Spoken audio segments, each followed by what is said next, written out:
Enriquecimiento ilícito, peculado y asociación ilícita para delinquir son sinónimos de corrupción. Y aunque no lo crea, un informe de Transparencia Internacional ubica a nuestro país entre los más corruptos del mundo, al mismo nivel que Brasil, Panamá e Indonesia. Al otro lado están Nueva Zelanda y Dinamarca, considerados los más transparentes y honestos en el planeta. En los próximos minutos, conozcamos los casos de corrupción más increíbles de la historia. El escándalo Watergate es quizá el caso más sonado de corrupción, espionaje e intereses de poder en toda la historia. Involucra a un presidente, a un exagente del FBI y 2 periodistas. Fue la primera vez y el único caso en la que un mandatario de los Estados Unidos se vio obligado a renunciar.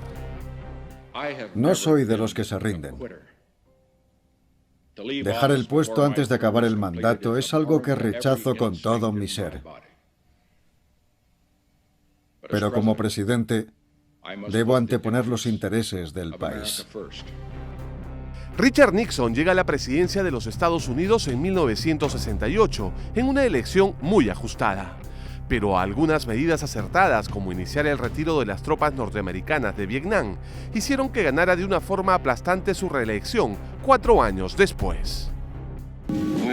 Yo, Richard Milhouse Nixon, juro solemnemente que desempeñaré con lealtad el cargo de presidente de Estados Unidos, con la ayuda de Dios. La madrugada del 17 de junio de 1972, un guardia de seguridad del edificio Watergate en Washington descubrió a 5 personas instalando equipos de espionaje electrónico. Los ambientes eran la sede general del Partido Demócrata, opositor al gobierno de Nixon. Estoy consternado por este acto insensato e ilegal. Me he escandalizado al saber que unos empleados del comité de reelección están entre los culpables. ¿Qué pasó ese día? Muy temprano, uno de los espías colocó una cinta adhesiva en la cerradura de una puerta de acceso al edificio Watergate, como lo hacía rutinariamente el personal de limpieza. Ya por la noche, un guardia de seguridad se dio cuenta y la quitó. Cuando llegó el grupo de 5 agentes, encontró la puerta cerrada. La abrieron por la fuerza y colocaron nuevamente una cinta adhesiva. Grave error. El personal de limpieza había terminado y se había ido a casa. Yo no lo sabía, pero el guardia sí. Y al volver a ver la cinta en la cerradura pensó, los de la limpieza ya se han ido. Esto es otra cosa. Y llamó a la policía.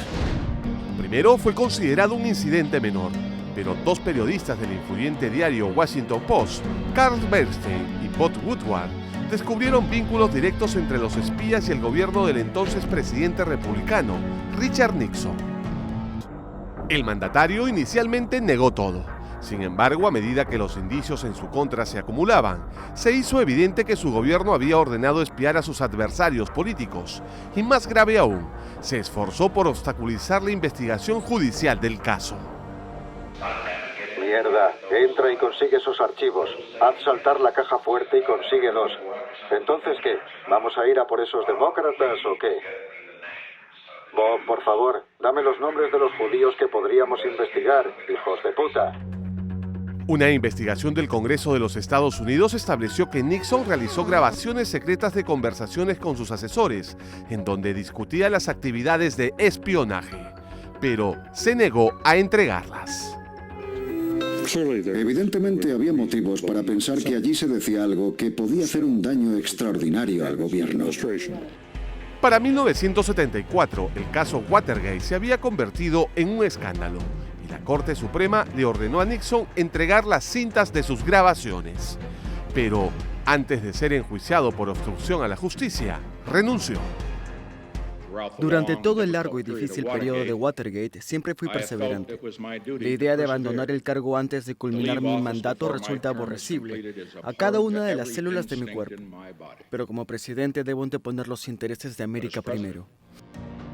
Richard Nixon recibió el perdón de su sucesor, el vicepresidente Gerald Ford, y así evitó la cárcel. Quizás sea el mayor escándalo de corrupción en el planeta.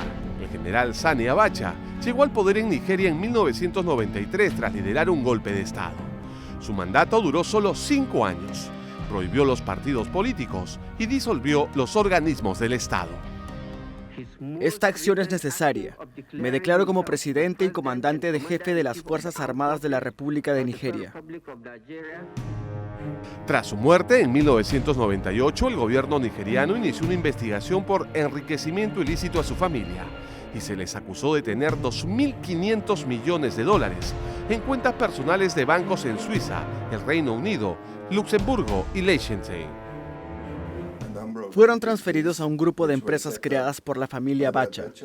Involucraba a muchos intermediarios financieros en diferentes países. En 1999, el gobierno nigeriano inició las acciones para recuperar el dinero. 4 años después, Suiza anunció que la familia Abacha devolvería 1.000 millones de dólares a través de un acuerdo extrajudicial. Sorpréndase, el arreglo les permitía conservar 100 millones. El dinero de la familia Abacha que se escondía en Suiza será repatriado a partir del 2005. Son 722 millones. 322 millones ya fueron entregados en diciembre pasado. El resto del dinero está congelado por orden del fiscal general de Suiza. Un informe publicado por Transparencia Internacional en 1997 calificó a Nigeria como el país más corrupto del mundo. Ocurrió en 1986.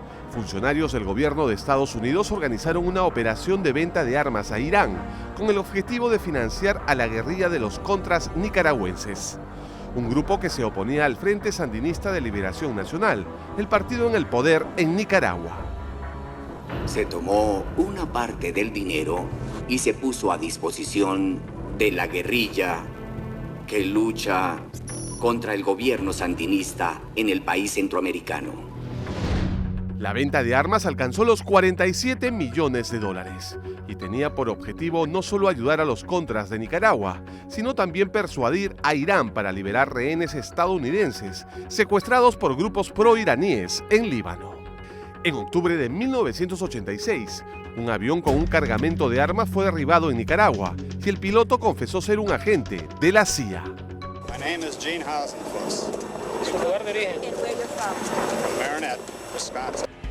En aquella época, el Congreso norteamericano había establecido un embargo para detener todo tipo de venta de armas a Irán. Las investigaciones descubrieron que el entonces presidente Ronald Reagan sabía del hecho y que facilitó la entrega de misiles antitanques a Irán. Asumo toda la responsabilidad de mis acciones y para las de mi administración. A pesar de condenar estas actividades realizadas sin mi conocimiento, a pesar de ello soy responsable de esas actividades. Lo más increíble es que nunca se logró liberar a ningún rehén. Nunca se logró probar la responsabilidad en el presidente Reagan y solo un implicado en el caso fue condenado. Estos son solo algunos de los casos más emblemáticos de corrupción en el mundo. Mandatarios que no dudaron en realizar los actos más repugnantes por su simple ambición de poder.